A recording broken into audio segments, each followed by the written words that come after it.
Issue d'une famille chrétienne de dynastie royale, Shri Mataji Nirmala Devi Srivastava est née le 21 mars 1923 à Chhindwara, dans la province indienne du Maharashtra. Elle est la fille d'un avocat respecté, M. P. K. Salve. Très tôt, sa famille joue un rôle important dans le processus de libération de l'Inde. Dans son jeune âge, Shri Mataji joignit le Mahatma Gandhi dans les étapes successives de cette libération, jusqu'à l'indépendance proclamée en 1947. Shri Mataji fut très active au sein des groupes estudiantins et s'engagea personnellement en joignant le mouvement Quit India.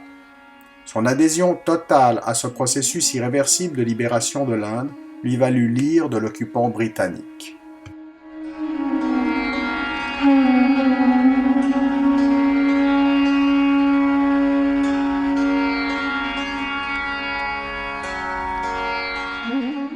Après des études de médecine et de psychologie, Shri Mataji se maria en 1947 à M. C.P. Srivastava, qui devint le secrétaire principal du premier ministre indien Lal Bahadur Shastri, puis, pendant de longues années, le secrétaire général de l'Organisation maritime internationale de l'ONU, l'IMCO.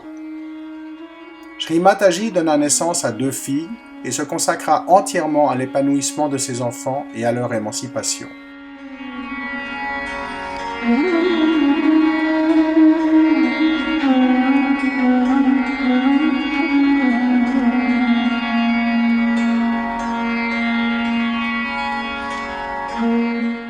Bien que consciente qu'elle intégrait dans son être intérieur un état de complète réalisation du soi et qu'elle était appelée à faire évoluer la spiritualité dans une nouvelle ère collective, elle voulut tout d'abord prouver qu'il est possible de concilier à la fois le rôle de mère de famille, d'épouse dévouée, parfaitement intégrée dans la société humaine, avec une vie spirituelle menant à l'émancipation de l'être par un état de conscience révolutionnaire et universel.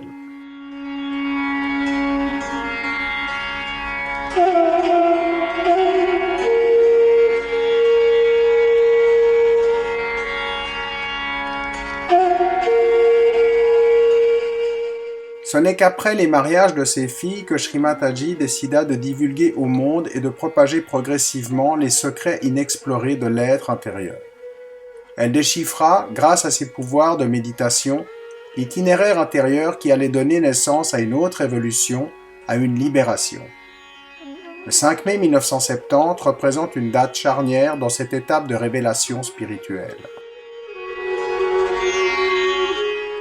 Très vite, elle remarqua le comportement répréhensible d'une multitude de faux gourous, avides de tirer profit de l'ignorance et de la naïveté des gens en matière de spiritualité.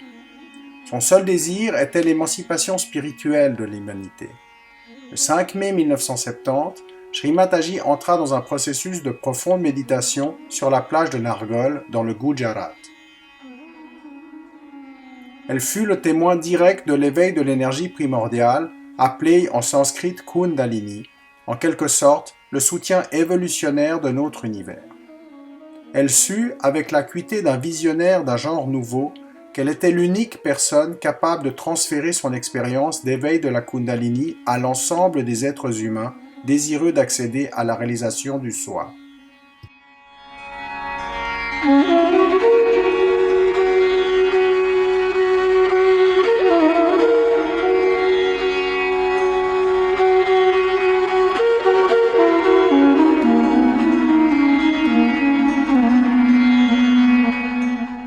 Elle testa et prit la maîtrise complète de l'instrument subtil par laquelle les chercheurs de la vérité allaient pouvoir libérer une plus haute énergie, conscience liée au potentiel jusqu'alors inexploré de la région limbique du cerveau.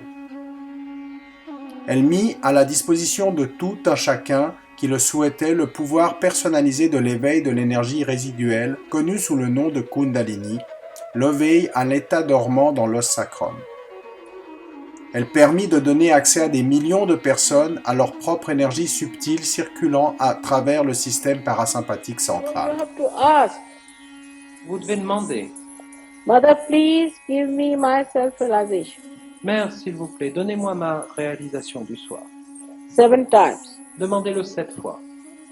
Press it hard. Appuyez fort.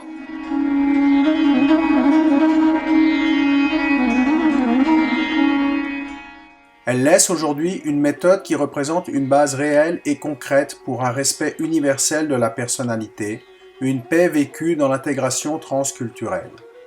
Elle a su démontrer comment la diversité pouvait renouer avec l'unité.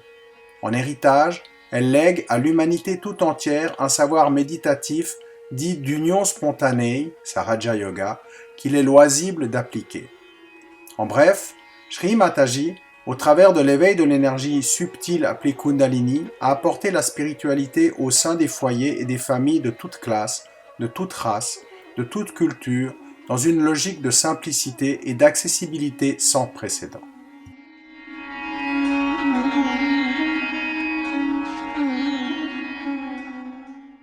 It's your birthright as a human being to become the spirit.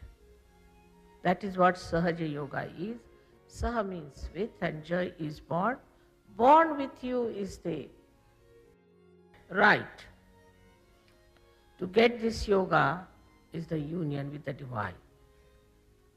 It is your birthright.